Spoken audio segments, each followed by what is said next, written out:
Phone ভাই, আপনার কাছে কি মনে হয় তাদের এই উদ্বেগটা দিন দিনই বাড়ছে? আর যে ভারতের গণমাধ্যমগুলো একটা জায়গায় বলছে যে ভারতের কূটনৈতিক ব্যর্থতা হিসেবে দেখছে তারাও বিষয়টি, আপনার কাছে কি মনে হয় এত উদ্বেগের কারণ কি? ধন্যবাদ।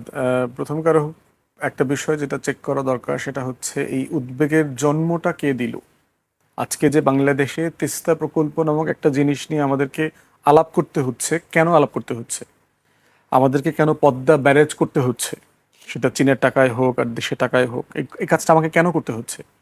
ভারত যদি ফারাক্কা ব্যারেজ না করত, আমার উপরে যদি সে পানি আটকে হুগলি নদীতে ট্রান্সফার করা, কলকাতা বন্দর সচল করার নামে শত শত ক্যানেল করে করে কৃষি জমিতে পানি টেনে নেওয়ার এই কাজটা না করতো, যেটা আন্তর্জাতিক আইনে নিষিদ্ধ, তো আমার যে ট্রান্সবাউন্ডারি রিভার্স আছে 57টা 54টা যেভাবে ডিফাইন করেন, এই 54টা নদী অভিন্ন নদীতে যে সে রিভার লিঙ্কেজ প্রজেক্ট করে ফেলছে, টিপাই মুখে, তিস্তার উপরে, পদ্মার উপরে, গঙ্গার উপরে, বিভিন্ন নদীতে বাংলাদেশের ছোট বড় 300+ নদী মারা গেছে গত 50 বছরে। তাহলে এই উদ্বেগটা যে আজকে করেছেন, এটা কার হাতের কামাই? মানে আমরা কি ফারাক্কা ব্যারেজ করেছি? মানে আমরা কি আপনাকে উদ্বেগটার জন্ম দিয়েছি? না, আমরা আসলে ভিকটিম। আপনার সিদ্ধান্তের কারণে আমরা ভিকটিম, এবং আমরা আসলে চাচ্ছি আমার কৃষককে, কৃষিকে, জেলেকে, নদীকে বাঁচিয়ে রাখবার জন্য আমরা সিম্পলি একটা স্বাভাবিক জিনিস চাচ্ছি। এখন আপনি যদি উদ্বেগ না চান, আপনি সবগুলো ড্যাম ভেঙে ফেলেন, সিম্পল জিনিস। আপনি তিস্তা থেকে শুরু করে পদ্মায় ব্যারেজে যতগুলো ড্যাম দিয়েছেন, এগুলো সব ডিনামাইট দিয়ে আপনি ভেঙে ফেলেন। ভেঙে ফেলে কি করতে হবে? আমাকে আর পদ্মা ব্যারেজ করতে হবে না, আমাকে আর তিস্তা প্রকল্প করতে হবে না, আর তিস্তা প্রকল্পের জন্য চীনকেও এখানে দাওয়াত দিয়ে আনতে হবে না। খুব সিম্পল জিনিস তো। এখন আজকের যে কারণে আপনার উদ্বিগ্নতা, এই উদ্বিগ্নতার ট্যাবলেটও তো আপনার কাছে আছে, ডিপ্রেশন, অ্যান্টি ডিপ্রেসেন্ট। ওটা খাচ্ছেন না কেন? মানে আমি তো কোনো কিছুর জন্য দায়ী না তো। আমি তো পিওরলি স্যার তো অফেন্সিভ কথা বলছেন। ইনফ্যাক্ট রিয়েলিটি কি, আমরা তো ডিফেন্সিভও খেলতেছি না এখন পর্যন্ত, কিছুই খেলতেছি না। কিন্তু সেই জায়গায় ভারতের এই যে চতুর, মানে চাণক্যের বুদ্ধি, কৌটিল্যের বুদ্ধিতে যারা চলে, তাদের প্রবলেম হচ্ছে সবকিছু মাথা দিয়ে করার চেষ্টা করে, কিন্তু চিন্তার একটা বড় অংশ অন্তর দিয়ে করতে হয়, হার্ট দিয়ে করা লাগে, অনেস্টি থাকতে হয় চিন্তার। তাদের এই উদ্বিগ্নতার অনেস্টি নাই, ইন্টিগ্রিটি নাই। এটা তারা কিভাবে করবে? এখন দেখেন যে তাদের সিকিউরিটি হুমকি আছে। এখন সিকিউরিটি হুমকির জন্য কি আমরা দায়ী? আমরা কি 62 সালে অরুণাচল দখল করছি নাকি? আমরা কি ওই উপরের দিকে হিমালয়ের আশেপাশ থেকে জমি কি আমরা দখল করে নিয়ে নিচ্ছি নাকি? না, আপনি উদ্বিগ্ন কেন? বাংলাদেশ কি কখনো ভারতের সভরেন্টিকে এফেক্ট করেছে? করে নাই তো। তাহলে তিস্তায় চীনারা আসুক বা না আসুক, চীন নিয়ে যে দিল্লির ভীতি, এটা তো এমনিতে এক্সিস্ট করে। 62 সালে চীন অরুণাচল দখল করে ফেলছে, 3 দিন দখলে রাখছে, রেখে পতাকা টতাকা দিয়ে আবার 3 দিন পরে ভলান্টারিলি উড্ডু করে চলে গেছে। কদিন আগে আপনি হয়তো দেখেছেন, 1-2 সপ্তাহ আগে ওখান থেকে চীনারা রাস্তা করতেছে, ভারত দাবি করতেছে এটা আমাদের রাস্তা। চীনা অ্যাগ্রি করে নাই যে না, এটা এটা এটা আমাদের জমিতে আমরা রাস্তা করতেছি। তাহলে এই উদ্বিগ্নতার অ্যাড্রেস করবার বিষয়ে তাদেরকে মাথায় রাখতে হবে, এটা তাদের সমস্যা, তারা এটার কারণ, এবং তাদের এটা সমাধান তাদেরকেই করতে হবে। দ্বিতীয় কথা, দেখে যে ভারত এই যে হুমকি দিচ্ছে আমাদেরকে, যে এটা গাজা বানায় ফেলবে, ইউক্রেন করে ফেলবে, এটা করবে সেটা করবে, প্রশ্ন হচ্ছে কিভাবে করবেন আপনি? এখন আমেরিকার যিনি deputy secretary of state Christopher Landau, সে অবজারভার ফাউন্ডেশনে একটা বক্তব্য দেখলাম মার্চ মাসে। সেখানে সে পরিষ্কার করে ইন্ডিয়ানদেরকে বলেছে, দিল্লিতে, যে সেখানে সে পরিষ্কার করে ইন্ডিয়ানদেরকে বলেছে, চায়নার ব্যাপারে, চায়নাকে ক্ষমতাশীল করে, চায়নাকে অর্থনৈতিকভাবে উন্নত করে আমরা যে ভুলটা করেছি সেটা আমরা ইন্ডিয়ার ক্ষেত্রে করব না। Message is very clear. The way we empower China to become economic superpower, we shall not do it to India. So you have to do your own business. আপনাদেরকে আপনাদের টার্মসে, রেগুলার টার্মসে ব্যবসা করতে হবে। এই প্রোগ্রামে উপস্থিত ছিল রয়ের সাবেক চিফ বিক্রম সুদ। তার আবার একটা ইন্টারভিউ দেখলাম, সে পরিষ্কার করে বলতেছে যে it's a clear warning for Indian politics and economy. এবং এইটার ওয়ার্নিংয়ের সূত্র কিন্তু আমরা দেখতে পাচ্ছি। দেখেন, রেসিপ্রোকাল ট্যারিফ এগ্রিমেন্ট দিয়ে যেটা করেছে, মোদির উপরে তো এক্সট্রা কর চাপায় দিচ্ছে, শুধু রেসিপ্রোকাল করে নাই, যেহেতু সে মাতব্বরি করতে গেছে তার উপরে আরও বেশি চাপায় দিচ্ছে। দ্বিতীয়ত দেখেন, গত সেই 90-এর দশক থেকে ভারত থেকে B-121 ভিসা সমত ওই আইটি সেক্টরে প্রচুর লক্ষ লক্ষ মানুষকে তারা নিয়েছে। এটা ভিসা বন্ধ করে দিয়েছে ট্রাম্প এসে। শুধু তাই না, হাজার হাজার অবৈধদেরকে কার্গো প্লেনে করে, প্যাক করে, গুদামজাত করে, মানে গুডসের মতো, পণ্যের মতো করে ভারতে পাঠায় দিচ্ছে। অতএব এই যে বাস্তবতা, ট্রেড এগ্রিমেন্ট হচ্ছে না, রেসিপ্রোকাল ট্যারিফ এগ্রিমেন্ট দিয়ে দেখবেন যে বাংলাদেশের অনেক সুশীল বুদ্ধিজীবীরা প্রচুর আলাপ করে, বাংলাদেশ নির্বাচনের 3 দিন আগে এরকম একটা গোপন চুক্তি করছে, আমরা we are talking about 6-7-8 billion dollar. ভারতের উপরে 500+ বিলিয়ন ডলারের বোঝা চাপাই দিয়েছে ট্রাম্প ট্রেড এগ্রিমেন্ট করে। অতএব এইটা খুব পরিষ্কার যে আপনি যেখানে খেলবেন, আপনার খেলার যে আপনার ব্লাড সার্কুলেশন দরকার, আপনার যে অর্থনীতি দরকার, সেই অর্থনীতি আসলে ভারতের নাই। সে এটা প্র্যাকটিক্যালি করতে পারবে না। এবং এইবার যে মধ্যপ্রাচ্যের যুদ্ধে যে আমেরিকা ইসরায়েল হারলো, এর সাথে ইন্ডিয়াও তো হেরেছে, একসাথে হেরেছে।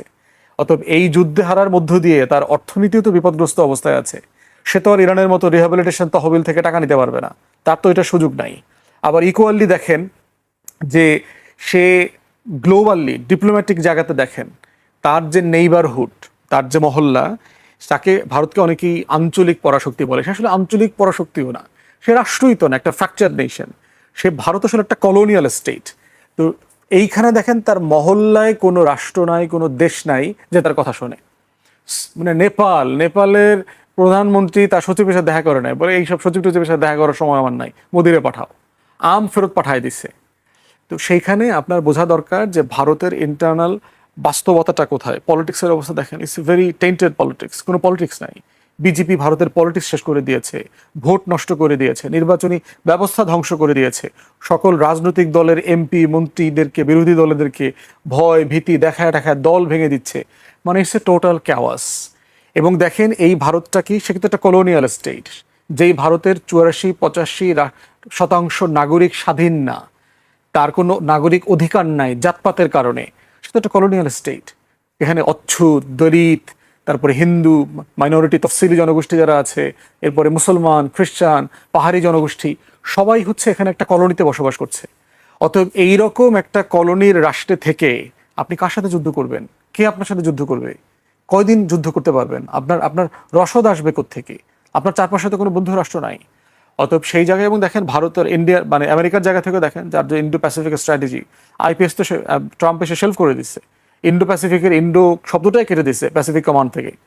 অতএব সব কিছু মিলায়ে আপনার দেখবেন যে এই যে তুলসী গাবার্ড রিজাইন করলো গত কদিন আগে। তুলসী গাবার্ড আপনার মনে আছে কিনা? ট্রাম্প আসার পর যখন তারা দায়িত্ব দিল, ভারতীয়রা তো দেবতা বানায়া পূজা টুজা দিয়া টিয়া, এই একজন লোক আমাদের আসছে দেবদূত, তিনি এখন আমাদের জন্য হয়ে কাজ টাজ করবেন টরবেন, ওনার পথ চলে গেছে। তো সবকিছু মিলে Bharat is in crisis, is a serious crisis. তার রাষ্ট্র থাকবে কিনা এটার জন্য কাউকে দায় দিতে হবে না। মানে চীন, বাংলাদেশ, পাকিস্তান কেউ কিন্তু তার রাষ্ট্র ভাঙার জন্য চেষ্টা করতেছে না। এইটা তার নিজের অর্জন, তার ফল। পশ্চিম বাংলা দেখছেন না, কদিন আগে আপনার দিবস পালন করেছে, আপনার পশ্চিম বাংলা দিবস পালন করেছে 20শে জুন। কারণ যেদিন তারা মানে বাংলা থেকে বাংলা পার্টিশন হয়েছে, সেই দিনটা তাকে তারা তারা সেলিব্রেট করেছে। তো সবকিছু মিলিয়ে তার উদ্বিগ্ন হবার জায়গাতে তাকে বোঝা দরকার, চায়নার দিকে তাকায়া উদ্বিগ্ন হবার দরকার নাই, বাংলাদেশের দিকে তাকায়া উদ্বিগ্ন হবার দরকার নাই, পাকিস্তানের দিকে তাকায়া উদ্বিগ্ন হবার দরকার নাই। নিজের দিকে তাকান, খালি ফারাক্কা ব্যারেজের দিকে তাকান। আপনার যে 54টা নদীতে আপনি আমার পানি ফ্লো বন্ধ করে দিয়েছেন, ওই দিকে তাকান, ওইটা ডিনামার দিয়ে ওইটা ভেঙে দেন। তাহলে আমরাও তিস্তা প্রকল্প শেলফ করে দেবো, সাসপেন্ড করে দেবো। চীনকেও আসতে হবে না, বেইজও করতে হবে না, কোনো ক্যামেরাও বসাইতে হবে না, আপনারা শান্তিতে থাকতে পারবেন, আমরা শান্তিতে থাকতে পারবো। সিম্পল জিনিস। জি, গণমাধ্যমগুলো অনেকগুলো খবর দেখছিলাম, কিন্তু সংক্ষেপে যদি আমি বলতে চাই যে তারা একাধারে বাংলাদেশ চীনের এই নতুন অংশীদারিত্বকে ভারতের উত্তর পূর্বাঞ্চলীয় নিরাপত্তার জন্য একটি কৌশলগত লাল সংকেত হিসেবে দেখছে, মানে রেড সিগন্যাল বলছে তারা। আবার একই সাথে নতুন দিল্লির প্রতি আহ্বান জানাচ্ছে যেন তারা ঢাকাকে পুরোপুরি বেইজিং এর দিকে ঠেলে না দিয়ে কার্যকর কূটনৈতিক সম্পর্ক পুনরুদ্ধার করে। দুটি বিষয়, একটি লাল সিগন্যাল আর একটি হচ্ছে সম্পর্ক পুনরুদ্ধার করা। কিভাবে সম্ভব স্যার এই বিষয়গুলো? এটা সম্ভব হতো যদি বিজেপি না থেকে কংগ্রেস ক্ষমতায় থাকতো, কিংবা এমনকি বিজেপির ওই যে অটল বিহারী বাজপেয়ীর মতো একজন প্রধানমন্ত্রী ভারতে থাকতো। কিন্তু বর্তমান ভারতের যে প্রধানমন্ত্রী, যা একেবারেই আরএসএস দ্বারা ডমিনেটেড, এটা কিন্তু ভারতের ইতিহাসে কখনো হয়নি। কেউ কল্পনাই করতে পারেনি যে সরাসরি আরএসএস এর অখণ্ড ভারতের ধারণা একেবারে কার্যকর পররাষ্ট্র নীতির একটা রোড ম্যাপ হিসাবে এমার্জ করবে। আমরা তো এটা ভাবিনি। পাকিস্তান দেখতে পাচ্ছে যে খুবই অবাক হয়ে যে এইভাবে ইন্ডাস ওয়াটার ট্রিটি, একটা আন্তর্জাতিক চুক্তি guaranteed by the World Bank, সেটা এখন ভারত ভাঙছে, মানে একেবারে অবলীলায়। কোনোভাবে আন্তর্জাতিক আইনের প্রতি ভারতের কোনো সামান্যতম শ্রদ্ধাও নাই। সে নিজে যেভাবে মনে করে একতরফাভাবে ইন্টারপ্রেট করছে। এটাই কিন্তু সবচেয়ে সর্বনাশা বাস্তবতা। আন্তর্জাতিক সম্পর্কে আন্তর্জাতিক আইনকে ডিফাই করলে, যেমন ট্রাম্প করছে, রীতিমতো একেবারে কন্টিনিউয়াসলি, এতেই ইঙ্গিত দেয় যে আন্তর্জাতিক ব্যবস্থা ভেঙে পড়ছে। আন্তর্জাতিক ব্যবস্থার সবচেয়ে শক্তিশালী শক্তি হচ্ছে আন্তর্জাতিক আইন। তার স্যার, এটা পরিণতি তাহলে কি দাঁড়াতে পারে? সব দিকে আপনি বলছেন পরিণতি যে যা হবে দেখেন, রাষ্ট্র ব্যবস্থা যেভাবে ছিল, রাষ্ট্র ব্যবস্থায় এখন আস্তে আস্তে চীন ধরছে। রাশিয়া ইউক্রেনের অংশ ক্লেম করছে, ইসরায়েল এক্সপ্যানশনের দিকে যেতে চায়, চাইলেও সে পারছে না ইরানের কারণে, থেমে যেতে বাধ্য হচ্ছে। তারপর আপনি মায়ানমারের দিকে তাকিয়ে দেখেন, এখানেও কিন্তু ভারত মায়ানমারের সাথে যে সম্পর্ক গড়ে তুলছে সেটা আমাদের এই বাংলাদেশের অস্তিত্বের প্রতি একটা হুমকি। বা মায়ানমারের যে সামরিক জুন্টা, ওরা এখন ইচ্ছাকৃতভাবে মায়ানমারের এই রাখাইন অঞ্চলে সামরিক উদ্যোগ নিচ্ছে, যেগুলো এমনি আপাত দৃষ্টিতে মনে হচ্ছে যে না, আরাকান আর্মিকে রিপ্রেস করবে, কিন্তু এটা অনেকাংশেই বাংলাদেশের দিকে একটা ওয়ার্নিং দেয়া যে আমরা কিন্তু তোমাদের পার্বত্য অঞ্চলের দিকে আমাদের চোখ রয়েছে, সেন্ট মার্টিনের দিকে চোখ রয়েছে। তাদের এক সময় ম্যাপ বানিয়েছিল, সেন্ট মার্টিনকে অন্তর্ভুক্ত করা হয়েছিল। এইগুলো সমস্যা সমাধানের একমাত্র উপায় হচ্ছে চীনকে আমাদের মিত্র হিসাবে, সামরিক মিত্র হিসাবে গ্রহণ করার ব্যাপারে দ্রুত পদক্ষেপ নেওয়া। এবং এটা চিন্তা করলে চলবে না যে আমেরিকানরা ডিসপ্লিজড হবে।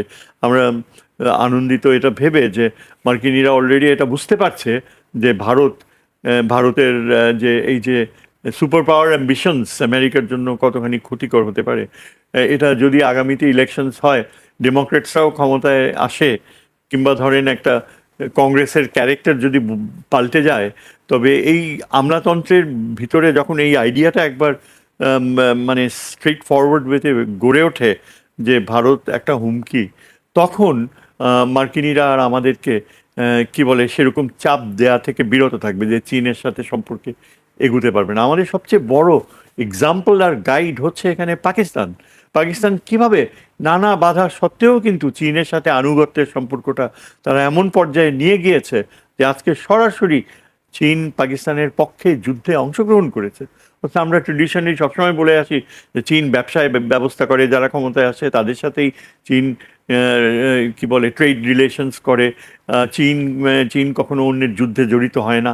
এটা হয়তো আগে সত্য ছিল অনেকাংশে, কিন্তু আমরা দেখেছি দেয়ার ওয়্যার এক্সেপশনস যখন চীন এগিয়ে আসছে। ভিয়েতনাম যুদ্ধে কি সহযোগিতা করে না আমেরিকার বিরুদ্ধে ভিয়েতনামকে? ইউক্রেনের যুদ্ধে রাশিয়া কি সহযোগিতা করছে না? এবং সরাসরি এই যে পাকিস্তানের পক্ষে তাদের বিমান, অ্যাওয়াক্স বিমান অংশগ্রহণ করলো, যার ফলে পাকিস্তান আমেরিকার ইন্ডিয়ান প্লেনস ফেলে দিয়েছে। এই মানে ক্ষত থেকে ইন্ডিয়া সহজে বের হতে পারবে না। ইন্ডিয়া, আমার ধারণা যে ইন্ডিয়া এত দুর্বল যে যদি চীন, বাংলাদেশ আর পাকিস্তান মিলে এয়ার ডিফেন্স কভার তৈরি করে, যদি এই যে অন্যান্য যে আধুনিক প্রক্রিয়াগুলো, সাইবারনেটিক্সের ধারণাকে বাংলাদেশ যদি চীনের কাছ থেকে গ্রহণ করে সামরিক ভিত্তিতে, অত্যন্ত নিবিড়ভাবে গ্রহণ করে, এবং আমেরিকার আপত্তি সত্ত্বেও যদি বাংলাদেশ সেই পথে চলে, যদিও এটা নির্ভর করে লিডারশিপের কোয়ালিটির উপরে। বাংলাদেশের লিডারশিপে তো বাংলাদেশ শুধু বিশ্বাসঘাতকের অভাব নাই, মানে বিশ্বাসঘাতকতা করার প্রবণতা এখনও চলছে। এখনও ভারতের কাছ থেকে টাকা নিয়ে অনেক বিশ্বাসঘাতক নতুন করে জন্ম নিচ্ছে। এইসব বাস্তবতা সত্ত্বেও কিন্তু আমরা চিন্তা করতে পারি যে একটা ন্যাশনালিস্ট লিডারশিপ হয়তো গড়ে উঠবে, যারা চীনকে একেবারে স্পষ্ট একটা মিত্র হিসাবে মেনে নিয়ে সেই প্রযুক্তিগত উৎকর্ষতা অর্জন করবে এবং পাকিস্তানের অ্যাডভাইস কাজে লাগাবে। পাকিস্তানের অ্যাডভাইস আমাদের জন্য একটা অত্যন্ত গুরুত্বপূর্ণ বাস্তবতা। সেটা হয়তো পাকিস্তান নিজ স্বার্থে যেমন ব্যবহার করছে, তেমনি চীন এখন আন্তর্জাতিক কূটনীতির এখন সর্বোচ্চ পর্যায়ে চলে গিয়েছে পাকিস্তান, এবং তাদের যে কূটনৈতিক দক্ষতা অপরিসীম গুরুত্ব বহন করে। অনেকেই জানে না যে ইন্ডিয়া পাকিস্তানকে একেবারে এমনভাবে টেইন্ট করেছে যে পাকিস্তান হচ্ছে সন্ত্রাসের জন্মদাতা। আসলে এক্স্যাক্টলি ইন্ডিয়া হচ্ছে সন্ত্রাসের জন্মদাতা। ইন্ডিয়ান বিহেভিয়ার আপনি দেখেন বাংলাদেশের প্রতি, বারবার নিজে যেই অন্যায়টা করেছে সেই অন্যায়টাই বাংলাদেশের ঘাড়ে চাপিয়ে দিয়েছে। কমিউনাল রাইটস দেখেন ইন্ডিয়াতে হতে যাচ্ছে একতরফা, যেখানে তারা খ্রিশ্চানদের চার্চও ভেঙে ফেলছে। এটা তো অ্যাবসলিউটলি আনএক্সেপ্টেবল আন্তর্জাতিক প্রক্রিয়া। এবং আমেরিকান কূটনীতিকরা তো এগুলো সব সরাসরি দেখছে, এখন তো লুকানো যায় না, সব কিছু you can see it on camera. So India এখন আগামী দিনে বাংলাদেশের সাথে সম্পর্ক উন্নয়ন করতে পারবে না, সম্ভব না, unless we are A submissive nation. India এখন নিজের একাত্মতা রক্ষা করার ব্যাপারে তাকে সংগ্রাম করতে হবে, কিন্তু কারণ আমরা থেমে থাকবো না। আমরা যেভাবে ইন্ডিয়ার কাছ থেকে গত 16 বছরে চপেটাঘাত খেয়েছি, বাংলাদেশের একটা দেশপ্রেমিকের ভিতরে রক্ত টকবক করার কথা। আমরা আমাদের অতীতের ইতিহাস জানি, আমরা ওই হিন্দুত্ববাদীদের থেকে আসি নাই। ওই যে 3000 আগের গোপাল, শশাঙ্ক, তারা একটা আলাদা জাতি, সেই দিকে যাদের আনুগত্য তারা এই বাংলাদেশে আলাদা জাতি। আর আমরা যারা বাঙালি মুসলমান, আমরা আলাদা জাতি। আমাদের উৎপত্তি বলতে গেলে ইখতিয়ার বিন বখতিয়ার খিলজির সময় থেকে, এবং তখন থেকে এই যে মুসলমান শাসন হয়েছে, সুলতানসরা শাসন করেছে, সেই দীক্ষা কেন আমরা পরিত্যাগ করব? আমাদেরকে সেটা এই তারেক জিয়ার যদি সরকার টিকে থাকতে হয় ফিরে আনতে। সুলতান শামসুদ্দিন আজম ইলিয়াস শাহ, তিনি বাংলা ভাষাকে কি গুরুত্ব দিয়েছে সেটা কলকাতার হিন্দুরা মুছে ফেলছে। তাদের ভাষায়, তাদের পড়াশোনায় সব কিছু হিন্দুত্ববাদী ধারা চলে এসছে। আমাদের নবাব সলিমুল্লাহকে হত্যা করা হয়েছে কলকাতায়, কয়জন জানে? নওয়াব সলিমুল্লাহকে হত্যা করা হচ্ছে। এই মানুষটি নিজের জীবন দিয়েছে। 1905 সালে এই মুসলিম লীগ সৃষ্টি করেছে, অল ইন্ডিয়া মুসলিম লীগ। আমার অবাক লাগে যে 1915 সালের পরে এত দীর্ঘ সময় কেউ, কোনো মুসলমান শক্তিশালী গ্রুপ দাবি করেনি যে এটার রহস্য আবিষ্কার করা হোক। কীভাবে নওয়াব সলিমুল্লাহ যদি বেঁচে থাকতো, তাহলে হয়তো আমরা এই পূর্ব দিকের নর্থ ইস্ট ইন্ডিয়া হারাতাম না। তাহলে হয়তো আমাদের যে প্রক্রিয়া থাকতো, উনি হয়তো ওই আমাদের স্বাধীনতা দেখে যেতে পারতেন নওয়াব সলিমুল্লাহ, অন্যরা যেভাবে দেখে ফেলছে। তেমনি সেই চিন্তায় আমাদেরকে এখন নতুন করে আমাদের জাতীয়তাবাদী চেতনা গড়ে তুলতে হবে, এবং সেইভাবেই আমরা আমাদের চোখের সামনেই আর ইনশাল্লাহ দেখতে পাবো যে ভারত যেভাবে অন্যায়ভাবে সৃষ্টি হয়েছে, ওই মাউন্ট ব্যাটেনের বেগম সাহেবের চরিত্রহীনতা আর নেহেরুর যে পারভার্সন, যার কারণে তারা এইভাবে আমাদেরকে ডিনাই করেছে, মত ইটেন পাকিস্তান যেটাকে বলা হয়, আমরা পেয়েছি। সেই বাস্তবতা পরিবর্তন হবে, একটা না একটা সময় পরিবর্তন হবে। কারণ ভারত একটা আর্টিফিশিয়াল এন্টিটি, যতই বলুক আমরা শক্তিশালী, যুদ্ধ করার মতো সাহস ওদের নাই। স্যার, আমরা একেবারে শেষ পর্যায়ে চলে এসেছি। আমি ফত ভাই কাছে আসতে চাই একটু অন্যদিকে মানুষের আমরা আবার দেখলাম যে যুক্তরাষ্ট্র ইরান যুদ্ধ, ট্রাম্পের বক্তব্য, তিনি বলছেন যে এটি সময়ের অপচয় হয়েছে, মাত্র সবকিছু শেষ হয়ে গেছে। শুরুটা আবার হবে নাকি শুরু তো হয়েছে, আমরা দেখলাম হামলা। আমরা তো আসলে কেউই এই চুক্তির বহুদিন চলবে অথবা আমেরিকা এটা টিকায় রাখবে অথবা ট্রাম্প এটা মান্য করবে এমনটা আশা আসলে দুনিয়াতে কেউই করে নাই। চুক্তিতে সবাই খুশি হয়েছে, কিন্তু পার্টিকুলারলি ইসরায়েল এবং ইন্ডিয়া এই উস্কানিটা দেওয়া বন্ধ করে নেই। কারণ হচ্ছে যে আপনার নেতানিয়াহু জানে যে তাকে আসলে জেলে যেতে হবে, এবং সে কন্টিনিউয়াসলি বিভিন্ন জায়গাতে পুশ করতেছে। সে দেখবেন যে প্যারালালি আবার লেবাননের সাথে একটা চুক্তি করেছে ইসরায়েল, চুক্তি করে সেখানে বলেছে যে নন স্টেট এন্টিটিগুলোকে নিয়ন্ত্রণ করতে হবে। এর মানে তারা কারা? তারা হচ্ছে হিজবুল্লাহ, যারা ইসরায়েলের বিরুদ্ধে আন্দোলন প্রতিরোধ গড়ে তুলতেছে। এর মানে হচ্ছে যে ইরানিয়ান প্রক্সি বলা হচ্ছে, তাদেরকে এখান থেকে নির্মূল করতে হবে, এবং কন্টিনিউ সেখানে বোম্বিং করছে। তো সেই জায়গাতে চুক্তি তো টেকনিক্যালি ইসরায়েল এবং ইসরায়েলের প্রক্সিগুলো চেষ্টা করতেছে ভেঙে ফেলার জন্য, এবং সেটা অলরেডি চলছে। অতএব এখানে আমি খুব বেশি আশ্চর্য হইনি। এবার যেটা হচ্ছে যে প্রতিদিন যেটা ঘটতেছে তার মধ্য দিয়ে আমেরিকা তার দুর্বলতা এক্সপোজ হচ্ছে। কালকেও কিন্তু আমেরিকার একটা চপার ড্রোন দিয়ে ফেলে দেওয়া হয়েছে, এবং আপনি দেখেছেন যে অয়েল ট্যাঙ্কার যেটা ছিল, প্রো আমেরিকান কান্ট্রিগুলো যারা ওখান থেকে তেল গ্যাস নিয়ে আসছিল, তাদের অনেকগুলোতে ইরান বোম্বিং করেছে, ব্লক করে দিয়েছে। এবং কুয়েত এবং বাহরাইনের প্রায় 85টা ভেন্যুতে ইরান বোম্বিং করেছে। অতএব একটা বিষয় খুব পরিষ্কার যে চুক্তিতে যেগুলো অ্যাগ্রি করেছে, যদি আমেরিকা সেগুলো না মানে, ইরানের স্পিকার তো অলরেডি বলে দিয়েছে যে আমরা যুদ্ধের জন্য প্রস্তুত আছি, এবং তারা সেটা কন্টিনিউ চালিয়ে যাবে। এবং ইরান কনফিডেন্স লেভেলে এখন ভেরি হাই। ইমাম খামেনির জানাজাকে কেন্দ্র করে সারা দুনিয়ার হেড অফ স্টেটরা যেভাবে গেছেন ওখানে, তাদেরকে শোকেস করেছেন, এক সপ্তাহব্যাপী ফিউনারাল স্টেট লেভেলে সার্ভ করেছে। তো সব কিছু মিলিয়ে মানে Iran is in the upper hand now. So Trump যেটা করছে সিম্পলি, কেউ বলছে এটা দিয়ে আসলে ব্যবসা করছে, মধ্যপ্রাচ্যগুলোকে ভয় দেখায় প্রচুর ইনভেস্টমেন্ট নিতেছে। Kuwait, Qatar, Saudi Arab trillions of dollar invest করবে বলে অলরেডি ওয়াদা দিয়েছে। $15 ট্রিলিয়ন আপনার ইনভেস্টমেন্টের ওয়াদা আসছে, কিন্তু উল্টাটাও আসছে। গত 4 মাসে আমেরিকার ইকোনমিক লসের কথা বলা হচ্ছে প্রায় $400 বিলিয়ন। তার ভিতরে যুদ্ধের ক্ষতি আছে, বিজনেসের ক্ষতি আছে। এই যে রেসিপ্রোকাল ট্রেড এগ্রিমেন্ট যেগুলো হয়েছে, অনেকেই এখন আমেরিকার সাথে কেনাবেচা বন্ধ করে দিয়েছে।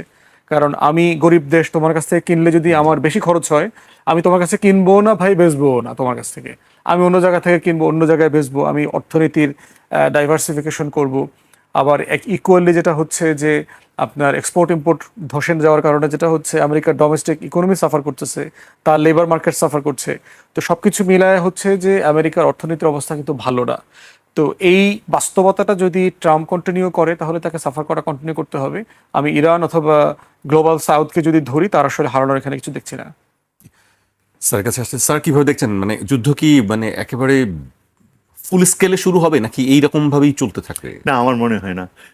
এটা হচ্ছে যখন বড় একটা আগুন লাগে, সেটা নিপতে নিপতে সময় লাগে, আবার কিছু কিছু ক্ষেত্রে আগুনটা জ্বলতে থাকে বেশি সময়, সেরকমই অবস্থা এখন। এটা হচ্ছে জাস্ট মানে শেষে ওয়ার অফ নার্ভস এটাকে বলতে হয়, যে ইরান কতখানি প্রস্তুত আসলে, যে যদি আমেরিকা কোনো দুরভিসন্ধি থাকে ট্রাম্পের, তাহলে ইরানের রেসপন্স কি হবে। অবভিয়াসলি আমেরিকা যখন একটা আন্ডারস্ট্যান্ডিংয়ের থেকে বিচ্যুতি দেখাচ্ছে, ইরান কিন্তু পাল্টা আঘাত করবেই। তবে আলটিমেটলি এটা আবার শুরু হওয়ার মতো বিশ্ব অর্থনীতির টলারেন্স লেভেল অ্যালাউ করবে না। বিকজ আলটিমেটলি আপনাকে দেখতে হবে যে আমেরিকার পক্ষেও নেটো মেম্বার্সরা কতখানি পারমিসিভ হবে। এটা নেটো মেম্বার্সরা একেবারেই এর নেটোকে বিপক্ষে। তো তিনি আঘাত নিয়েছেন গত পরশুই। এগুলো আমরা পাবলিকলি দেখি, যে এগুলো প্রদর্শন করে একটা দুর্বল ট্রাম্প এখন হাত ছুঁড়ে ছুঁড়ে দেখাচ্ছে যে সে এখনো শক্তিশালী। আসলে ট্রাম্পের সাথে যারা যে টিম রয়েছে, ব্যুরোক্রেটসদের সর্বোচ্চ পর্যায়ে, তারা এখন ব্যস্ত হওয়া শুরু হয়ে গিয়েছে যে ট্রাম্প অ্যাডমিনিস্ট্রেশন শেষ, তারা চাকরি খুঁজছে রীতিমতো, দে সেন্ডিং দেয়ার সিভিজ, এবং খুঁজছে কে কোথায় যাবে। এইরকমই হয় প্রত্যেকটা অ্যাডমিনিস্ট্রেশনের সেকেন্ড টার্মে। 1 বছর 1.5 বছর আগে থেকেই কিন্তু সবাই ডাইভার্টেড হয়ে যায়। কাজে nobody is mentally ready to pick up the war phenomena. আর পেন্টাগনে এখন অনেকেই গলা কাটা যাবে নেক্সট অ্যাডমিনিস্ট্রেশনে। সবাই আমাদের এখানে যেমন আছে না, আর্মি ভিতরে জেনারেলদের সাহেবদের মধ্যে কিছু কিছু লোক, তারা প্রমাণিত করতে চায় যে হাসিনার সময় আমরা, যিনি কদমবুচি করেছিলেন হাসিনাকে প্রথম, তিনি এখনও এনডিসিতে যে লেকচার দিয়ে আসছে সেই দিন, কি বলে, theories and reality of Jio politics. Imagine যে কতখানি তারা দেখাতে চায় যে আমরা লয়্যালটি। সেরকম আমেরিকাতেও জেনারেলসরা কিন্তু সবাই সচেতন হয়ে যাবে মানসিকভাবে, আবার যুদ্ধ চালিয়ে যাওয়ার মতো ট্রাম্পের ওই ডিসপ্লের সাথে কাজ করবে না। সুতরাং এই প্রক্রিয়াটা যে চলছে, ট্রাম্প দেখতে পাবে যে হি ইজ বিং আইসোলেটেড।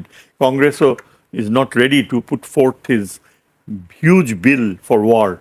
হ্যাঁ, সুতরাং আমি বলতে পারি, আমার যা শিক্ষা রয়েছে, আমি যতটুকু বলতে পারি যে যুদ্ধ শেষ হওয়া অনিবার্য। কিন্তু এর পরবর্তীতে আমরা যদি বলি যে পারস্য উপসাগরে পুরো নিয়ন্ত্রণ তো সে লুজ করেছে, সেক্ষেত্রে ইরান এখন পাওয়ারে আপার হ্যান্ডে আছে, সেক্ষেত্রে ওই অঞ্চলের ভূ রাজনৈতিক অবস্থা থেকে পুরোটাই তার নিয়ন্ত্রণেই থাকবে বলে আপনার মনে হয়? না, তার নিয়ন্ত্রণে থাকবে না, একটা সমীকরণ আসবে। এখন দেখেন, ইরান কিন্তু ভূ রাজনৈতিক ক্ষেত্রে নির্ভরশীল হয়ে গিয়েছে ইরানের উপরে। ইরানের ভিতর দিয়ে তার বিশাল অ্যামাউন্ট অফ তেল, সৌদি আরবের তেল চীনে যাচ্ছে, সেন্ট্রাল এশিয়া পার হয়ে, এবং এটা খুব কম সময়ে যাচ্ছে, ব্যয়ও অনেক কম। এই যে চীনের এইসব উদ্ভব করার প্রবণতা, এটা সৌদি আরবকে এফেক্ট করবে, অন্যান্য দেশকে। দেখেন ইউএই কিভাবে ইরানের কাছে ক্ষমা চেয়েছে, বলে যা টাকা চাও সব দিব, তোমরা আমাদেরকে কিছু ক্ষতি করো না। আমার মনে হয় একটা ইকুইলিব্রিয়াম দাঁড়াবে। আমেরিকা ফুললি উইথড্র করবে না, কারণ এখনো সেখানে কাতারে তার সেন্টকম হেডকোয়ার্টার্স রয়েছে।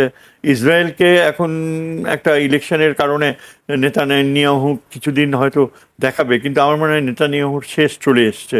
আমার মনে হয় আলটিমেটলি ইসরায়েলের ওই পক্ষটা যারা যুদ্ধ পরিহার করতে চায়, তারাই হয়তো আগামী ইলেকশনে জিতবে।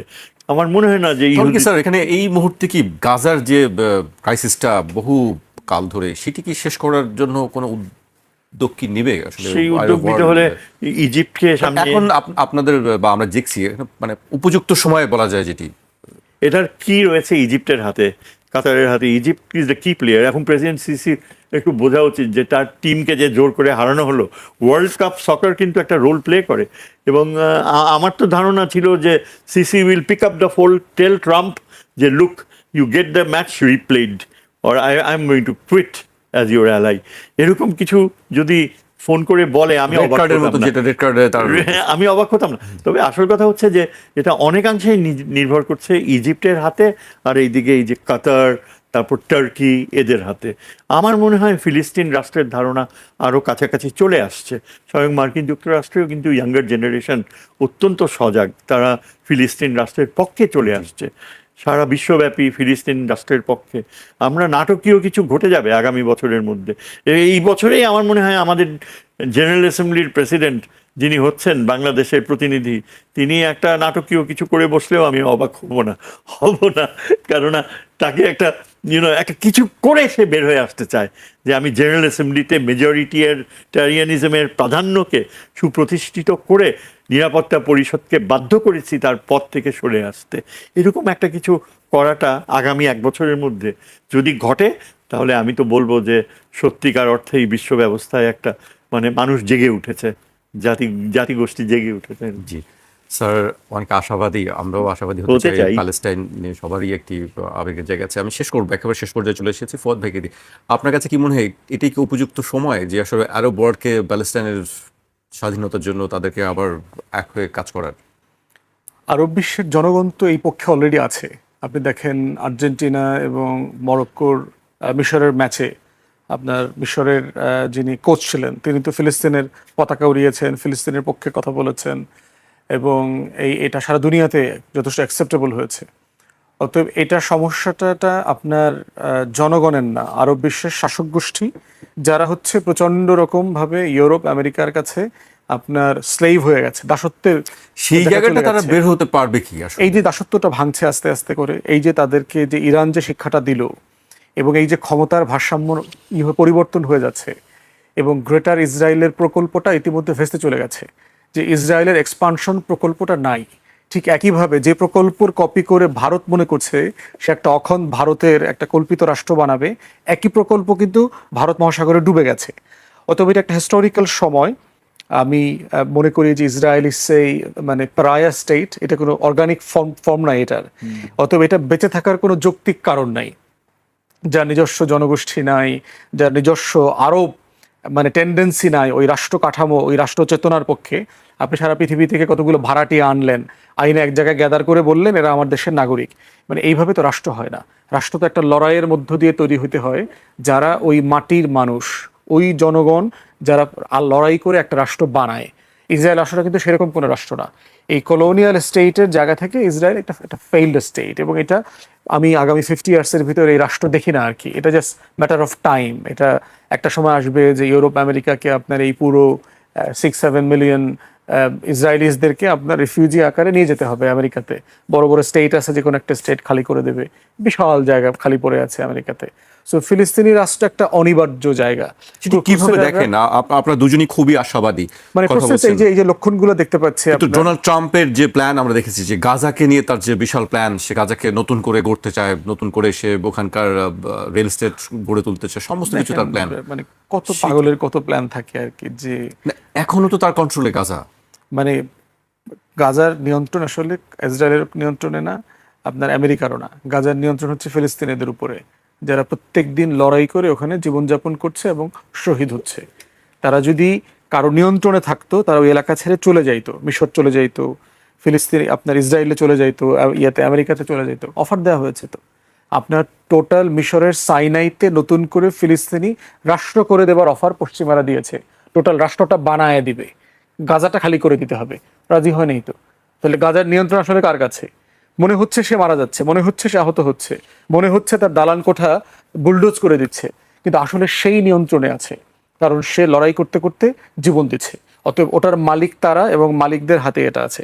সবগুলো সাইন এবং সাইন পোস্ট তো যেটা বলছে আমাদেরকে দেখাচ্ছে, সেটা খুবই পরিষ্কার ডাইরেকশন যে এই স্টেটের থাকবার কোনো সুযোগ নাই। শুধু তাই না, আরব বিশ্বের ম্যাপও বদলে যাবে ফিলিস্তিনকে কেন্দ্র করে। ফিলিস্তিনের পক্ষে যারা যারা থাকবে না আরব শাসক গোষ্ঠীর ভিতরে, তাদের রাষ্ট্র এবং তাদের ক্ষমতা থাকবে কিনা সেটাও আগামী দশকগুলোতে প্রচন্ড আলোচনার এবং চ্যালেঞ্জের মুখোমুখি হবে। তো সেই জায়গায় আমি একই পরিণতি দেখতে পাচ্ছি, ভারতের যে পরিণতি হবে ইসরায়েলেরও একই পরিণতি হবে। এবং এই সুপার পাওয়ার করে একটা যে ইউনিপোলার রাষ্ট্র সোভিয়েত ইউনিয়নের পতনের পরে আমেরিকা করেছে, সেটা থেকে আমরা দেখতে পাচ্ছি যে মাল্টিপোলার ক্ষমতার বলয় তৈরি হচ্ছে এবং গ্লোবাল সাউথ অনেক বেশি অ্যাসার্টিভ হচ্ছে বিভিন্ন ফোরাম থেকে, সেটা চায়না বলেন, চায়নার নেতৃত্বে বলেন, অথবা আসিয়ান বলেন, ব্রিক্স বলেন, বিভিন্ন ফোরাম তাদের ক্ষমতা কিন্তু অ্যাসার্ট করছে। তো সেই জায়গাতে আমরা দেখতে পাচ্ছি যে মানে আমেরিকার সেই এক্সক্লুসিভ ক্ষমতার যে জায়গাটা সেটা অলরেডি ধ্বংস হয়ে গেছে। এটা এখনো আপনি দেখতে পাচ্ছেন, কারণ সে এখনো সবচেয়ে বড় অর্থনীতি, কোনো সন্দেহ নাই, কৃত্রিমভাবে বড় অর্থনীতি। জি, আমাকে শেষ করতে হচ্ছে আজকে এখানেই। স্যার, ফদ ভাই, দুজনকে আপনাকে অনেক ধন্যবাদ আমাদেরকে সময় দেওয়ার জন্য। আজ এখানে শেষ করছি। রোববার আবার দেখা হবে ঠিক রাত 12টায়। আপনারা সবাই সুস্থ থাকুন, নিরাপদে থাকুন, আর 21-এর সঙ্গেই থাকুন।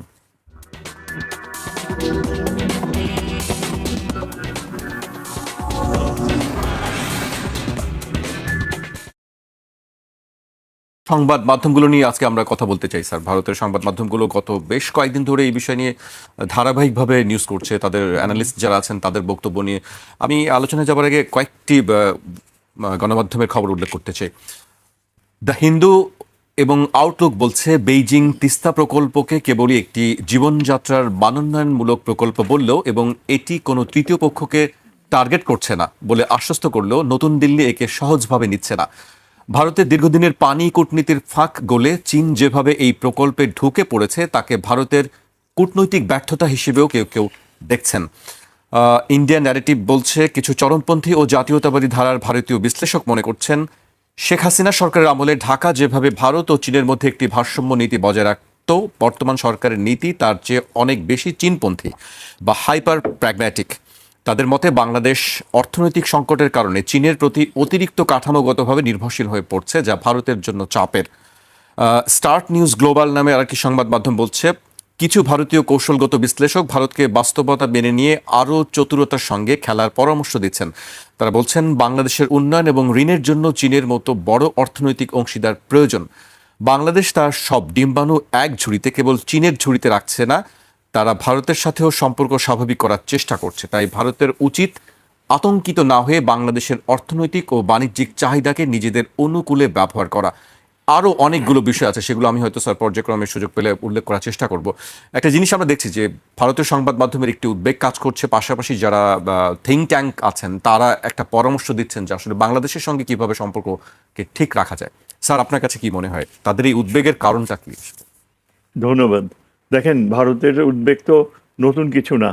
বাংলাদেশ প্রতিটা স্টেপ নিলেই সেই ইউনূস সরকারের সময় থেকে যে কোনোভাবেই বাংলাদেশ যদি কোনো অল্টারনেট স্বাধীনতা দেখাতে যায় ফরেন পলিসিতে, অমনিতেই ভারত উদ্বেগের কথা বলে। মানে আমরা নড়াচড়া করলেই ভারতের উদ্বেগ সৃষ্টি হয়। সুতরাং এটাকে ইগনোর করাটাই শ্রেয়। আমি একটা গুরুত্বপূর্ণ বিষয়ে প্রথম থেকেই টাচ করতে চাই, যেহেতু জি স্যার। সেটা দিয়ে শুরু করলেই বোধহয় ভালো হয়। কারণ ধরেন, এবার চীন সফরে আমার কাছে যেটা সবচেয়ে তাৎপর্যপূর্ণ মনে হয়েছে, তিস্তা তো ছিলই, তিস্তা অবশ্যই শীর্ষে রয়েছে, কিন্তু নতুন যে সবচেয়ে তাৎপর্যপূর্ণ বিষয় হচ্ছে এই যে করিডোরের ধারণাটা, যেটা স্বয়ং চীনের প্রেসিডেন্টের মুখ থেকে এসছে। যেহেতু এটা চীনের প্রেসিডেন্টের মুখ থেকেই এসছে এবং তার আগের ঘটনাবলিতে এই বিষয়টা উত্থাপিত হয়নি, সুতরাং চীনের প্রেসিডেন্ট এই যে প্রপোজালটা দিয়েছে যে সরাসরি চায়না থেকে একদম ঢাকার চট্টগ্রাম পর্যন্ত যে করিডোর হবে, করিডোর শব্দটা আসলে ঠিক না, যে রাস্তা তৈরি হবে আসলে মায়ানমারের থ্রুতে একটা ট্রানজিট, তারপর সরাসরি রেল রোডও হতে পারে বা সরাসরি গাড়ি চালাবার রাস্তাও হতে পারে সেটা। আর করিডোর বললে অনেকটা মনে হয় একটা ষড়যন্ত্র তত্ত্ব, ভারতীয়রা খুব পছন্দ করে এই শব্দটা ব্যবহার করতে।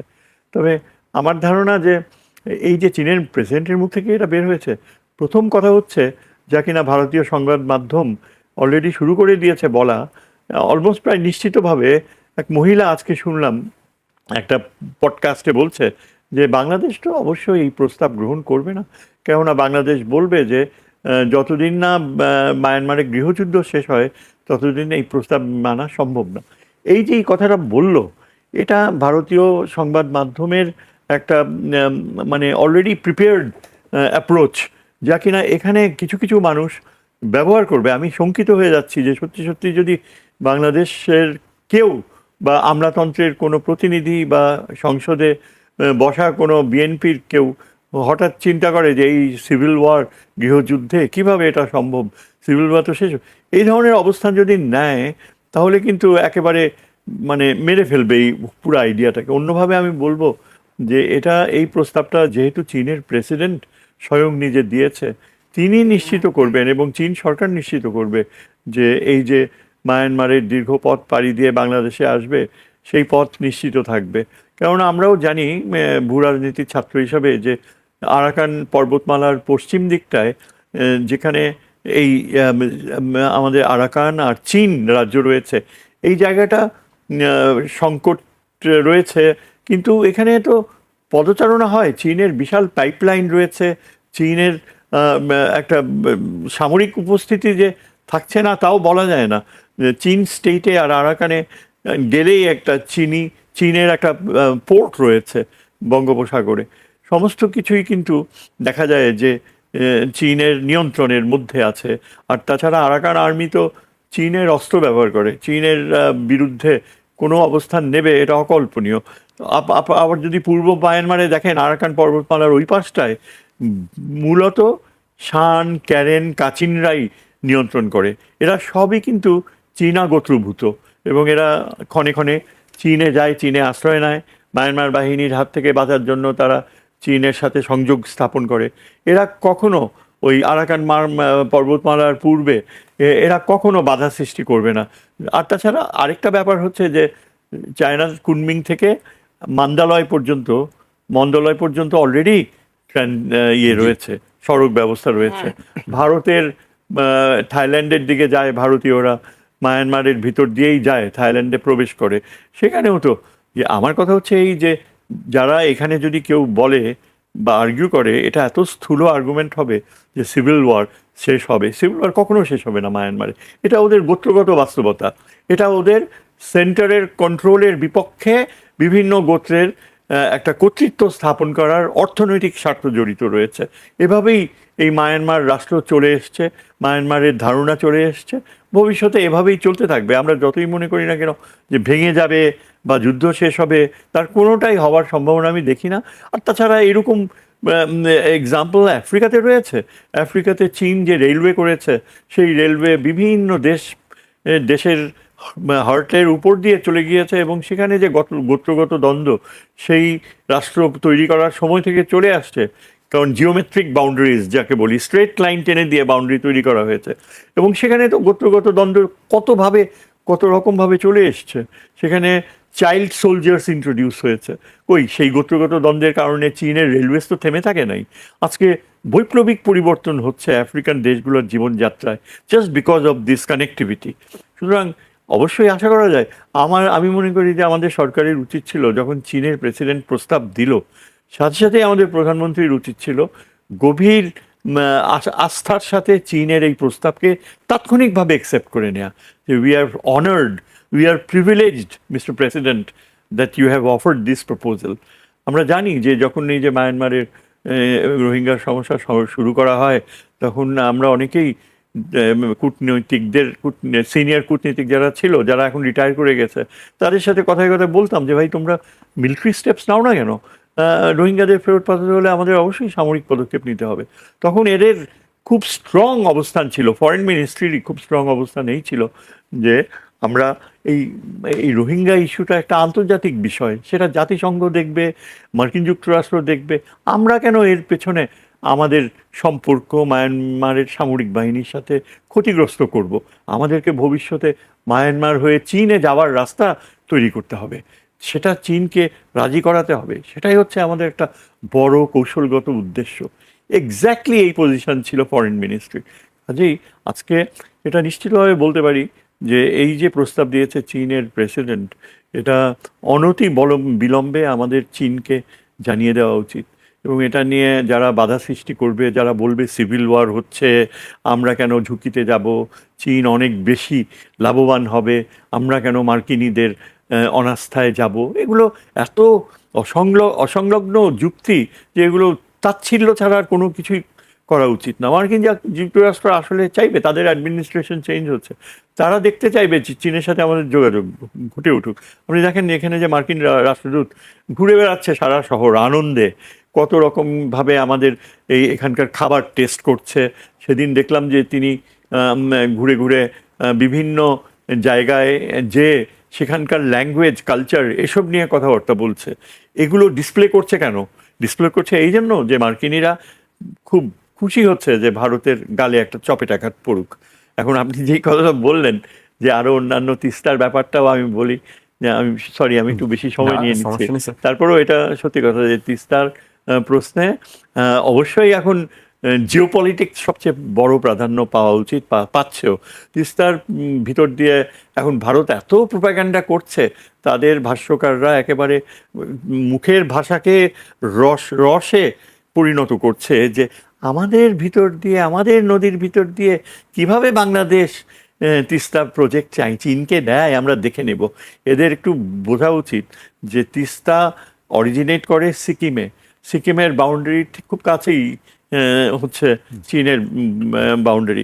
আর সবচেয়ে বড় কথা হচ্ছে ব্রহ্মপুত্র অরিজিনেট করে তিব্বতে, এবং চায়না অলরেডি ভিক্টর গাও, চায়নার সবচেয়ে প্রভাবশালী যে স্কলার, যিনি চীনের একটা বিশ্ববিদ্যালয়ের অধ্যাপক, বিভাগীয় প্রধান, এবং প্রায় ইন্টারপ্রেট করেন। ঠিক তেহরানে যেমন এক ভদ্রলোক রয়েছে তেহরান ইউনিভার্সিটিতে, ঠিক ভিক্টর গাও ক্লিয়ারলি বলে দিয়েছে যে India is not exactly an upper riparian river. India really, চীনকে বলা যায় আপার রাইপেরিয়ান, কেননা ব্রহ্মপুত্রের বেলায় চীন এতই শক্তিশালী যে চীনের পানির গর্জের, থ্রি গর্জেস ড্যামের কারণে ভারতের টিপাইমুখ ড্যাম উড়ে গেছে। আমরা এত অ্যাপিল করতাম, তখন তারা শুনে নাই, এখন বাধ্য হয়ে শুনছে। এটা কিন্তু এখন ক্লিয়ারলি ভারতীয়রাও বলছে যে ব্রহ্মপুত্র কতখানি ক্ষতি করতে পারে, সেটা আমাদের ভেবে দেখার বিষয় ব্রহ্মপুত্র। কিন্তু বাস্তবতা হচ্ছে এই যে যদি সেভেন সিস্টার্সে পানি ফ্লো চীন কখনো বন্ধ করে, এই পাকিস্তান এখন চীনের দিকে ঝুঁকছে এই বিষয়ে, যে চীন যেন এই সিন্ধু নদীর স্বাভাবিক ফ্লো ইনশিওর করার জন্য ওই ব্রহ্মপুত্র নদীতে সেভেন সিস্টার্সের ব্যাপারে এই ভারতকে চাপ দেয়। এখন আমরা তো তিস্তার দায়িত্ব চীনকে পুরোপুরি দেওয়া উচিত। এমন খবর কেন পড়ি যে খুব শিগগিরই তিস্তার কাজ শুরু হবে, খুব শিগগিরই সেখানে নানা রকমের কাজ হবে। আমরা এই খবর দেখতে চাই যে চীন তিস্তা পারে স্থাপনা গড়ে তুলছে, ঠিক পদ্মা সেতুর বেলায় যেমন তারা একেবারে মেটেরিয়াল স্থাপনা গড়ে তুলবে। আমরা দেখতে চাই শত শত চীনা টেকনিশিয়ানসরা আসা শুরু করেছে। আমরা দেখতে চাই plane loads of Chinese equipment, এগুলো ভিজিবল হওয়া উচিত, যাতে ভারত বোঝে যে কত বড়ভাবে আমরা চীনকে ইনভাইট করছি, ইনভলভ করছি, এবং প্রয়োজনে নিরাপত্তা ব্যবস্থাকে সংহত করার জন্য। কিন্তু আমাদের নীতি হচ্ছে সব কিছু যেন আমরা নিজেরা করছি, চীনকে আমরা একটা বিশেষ দায়িত্ব দিব। এই অ্যাপ্রোচ রং, এই অ্যাপ্রোচ মানুষ চায় না। এবং আমরা বলতে চাই, আমরা দেখতে চাই যে আমাদের এই প্রধানমন্ত্রী যেন ওই ট্রোজান হর্স যারা, তাদেরকে যথাযথ এই ব্যাকগ্রাউন্ডে ঠেলে দেয়। এবং সেটাই হচ্ছে একটা বড় প্রশ্ন, যে প্রধানমন্ত্রী কি চীনকে অবিলম্বে জানাবে আপনারা তিস্তা প্রজেক্টের পূর্ণ দায়িত্ব নিয়ে নিন, এবং পূর্ণতার সাথে সেখানে সমস্ত প্রক্রিয়া বসিয়ে দিন। সুতরাং এই যে আমি বললাম যে তিস্তার ব্যাপারটা চীনকে সম্পূর্ণভাবে দিলে যেটা হবে যে আমরা তিস্তার পানির আন্তর্জাতিক আইন অনুযায়ী ফ্লো দেখার ব্যাপারে ভারতকে বাধ্য করতে পারবে চীন, একমাত্র চীনই পারবে। সুতরাং ওয়ার্ল্ড ব্যাংক আর ওই যে অন্য দেশ জাপান এদের ইনভলভ করার ব্যাপারে আমার মনে হয় ভুলে দেওয়া উচিত। চীনকে সর্বাত্মকভাবেই দায়িত্ব দেওয়া উচিত। সেদিক থেকে আমরা কখনো লুজার হব না। হোপফুলি আমাদের সাথে পাকিস্তান থাকবে, পাকিস্তানেরকেও সেখানে এই তিস্তা পার না, ওই উত্তরবঙ্গে অবশ্যই ইনভলভ করা অপরিহার্য।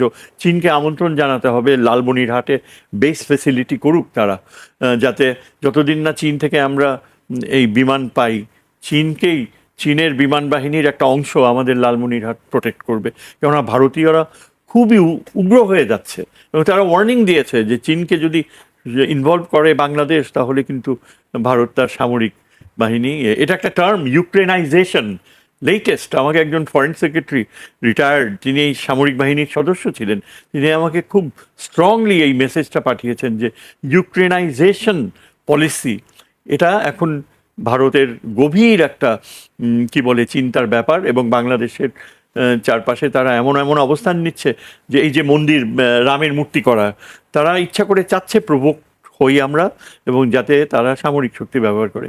এটা এটা যে কত বড় একটা মানে দুরাশা, দুরভিসন্ধি, এই বাস্তবতাটা এখন সম্ভব হতে পারে যদি আমরা সরাসরি চীন আর পাকিস্তানকে একটা ডিসপ্লে করার পরিস্থিতিতে নিয়ে আসি। স্যার আপনার কাছে আমি আবারও আসবো, আমি পর্যায়ে ফদ ভাইয়ের কাছে আসতে চাই। আমরা স্যারের দীর্ঘ বক্তব্য শুনছিলাম, স্যার কোন জায়গায় থামাবো বুঝতে পারছিলাম না, সবই খুব গুরুত্বপূর্ণ খুব বলছিলেন। বেশি সময় নিয়ে ফেলছে। না ঠিক আছে।